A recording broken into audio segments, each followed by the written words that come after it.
What's up guys, Gary here with GenVFX. Welcome to a new tutorial. Not so much a tutorial as it is oh my god moment. I've been waiting for this release of Blender 3.5 for quite some time. Yes, it came out a couple of days ago I think.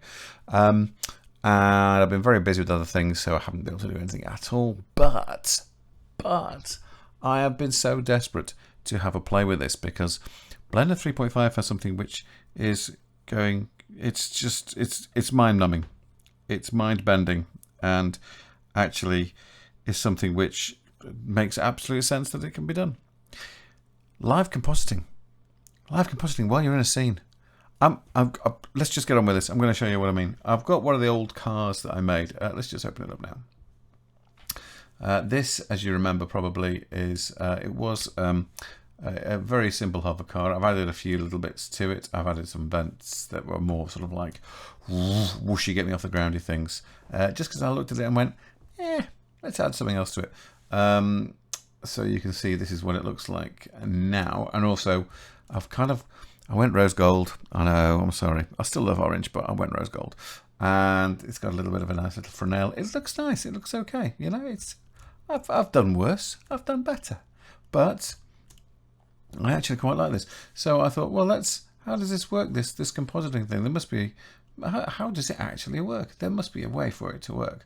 So I thought, right, okay, let's have a go. So I went into shading, and I thought I'd follow the thingy that it says. And basically up here, this little corner here, you've got where you got your combined render paths. So, you know, you can look at, you know, just individual bits and stuff. There's just the environment, and there's just the ambient occlusion and so on. But you've also got this here. If I just get it back to combined, you've also got here, you might notice, Compositor, and it's got disabled camera and always. And it's normally not disabled because, of course, you don't want to be compositing all the time necessarily. But you can go camera, and then you can do stuff in your compositing node tree. Yeah, I've bastardized the shader view to be something a bit different.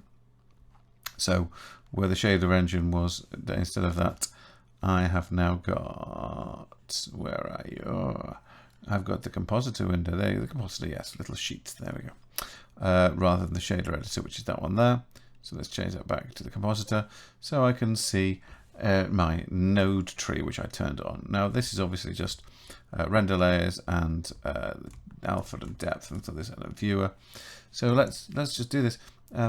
As I say, at the moment it's on the camera, so I'm going to add let's add a filter. Let's add a dilated road and just drop that onto there, and you'll notice that it will just do that live.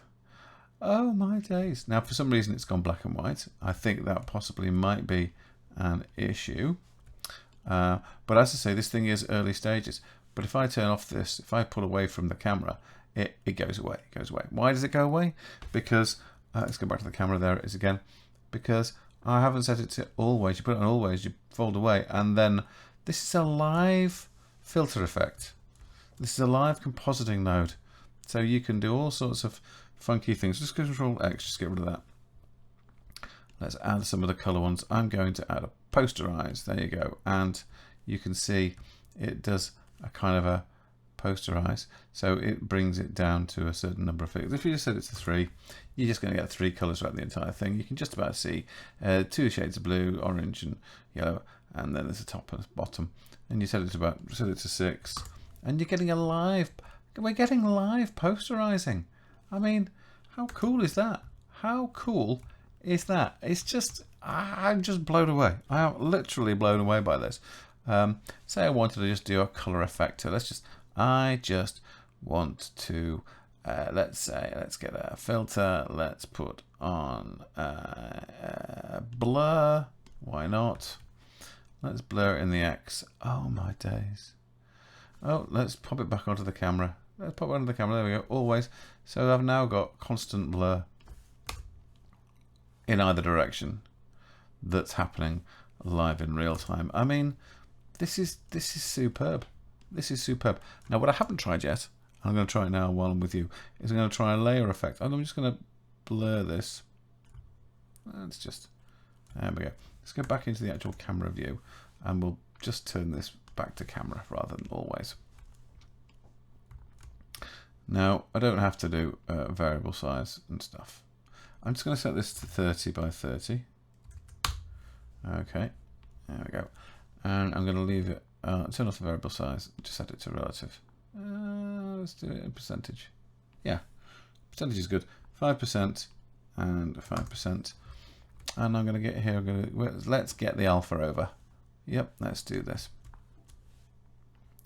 And let's layer this blur over the top of the actual background image, see if this works.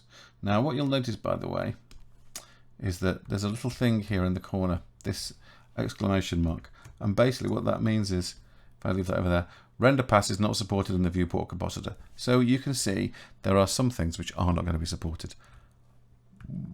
Obviously, so I can't, at the moment, I can't use the diff color, the diff direct, or the gloss color, the ones that I've got plugged in there.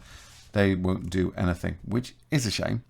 But if some of this is working, at some point, all of this will work. Now that can't be bad. So there's no, on this currently here, there are no little exclamation marks and triangles. So in theory, I shall take this image out, drop it into here, and take this and pop that into there. And then we're going to white out because there's our factor running between the two. And what I'm going to do is I'm going to pull this back to here and take the blur and drop that in there.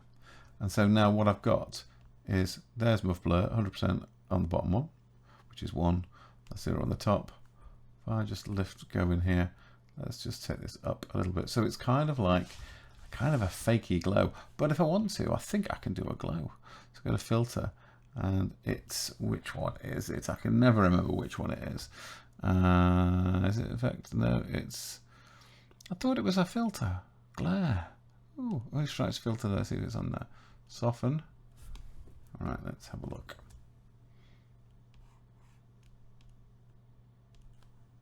Oh, diamond sharpen. So I'm sure that's getting nice little black points, which we don't particularly want. But this is all, again, still happening live. I mean, it isn't just brilliant, it's brilliant. That's not what I wanted.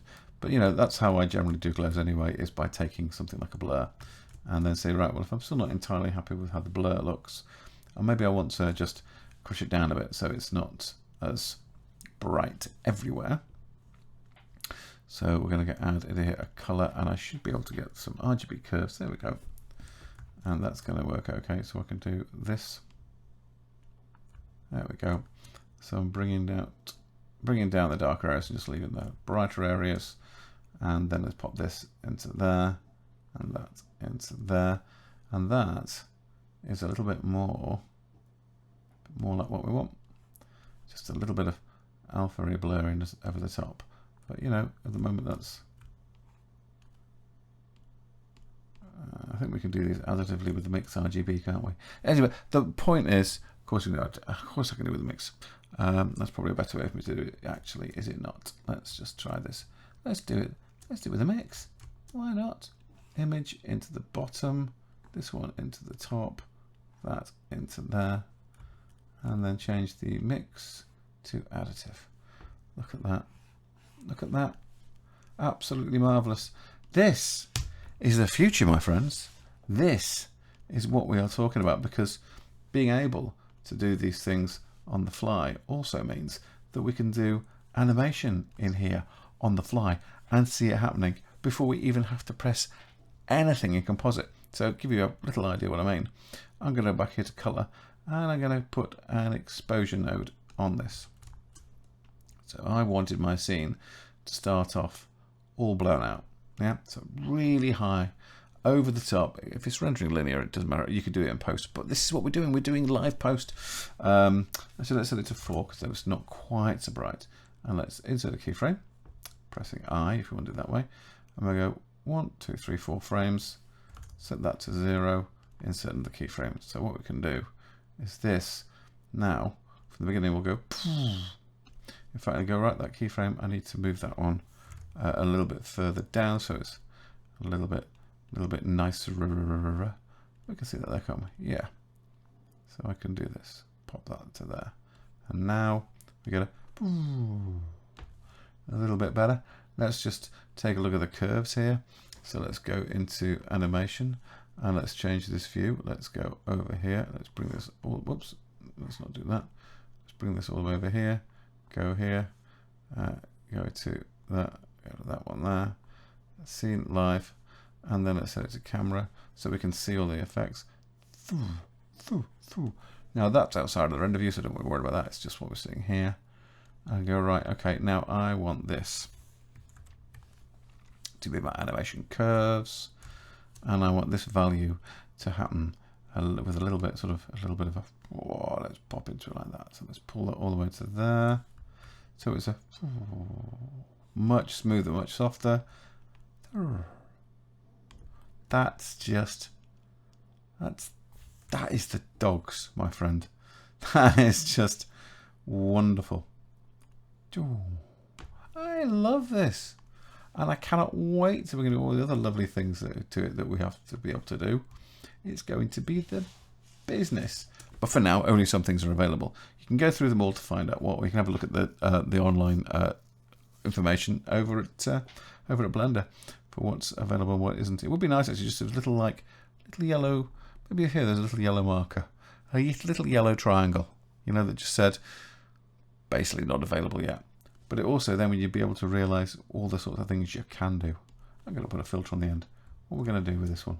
Not a soften. I'll have a Pruitt. Why not? Let's have a Pruitt. A little bit of Pruitt. There we go. I love it. Absolutely love it. Oh, deleted it. There we go. So there you have it. The future of compositing. It should be like this in all 3D software. If the thing is, you have something integrated in there with the 3D software. The compositor is separate to the. I mean, I know all the hair stuff's there. Yeah, great, wonderful. But this is something else. This actually changes everything. Okay, not quite as much as things like ChatGPT, which let's hope doesn't stop.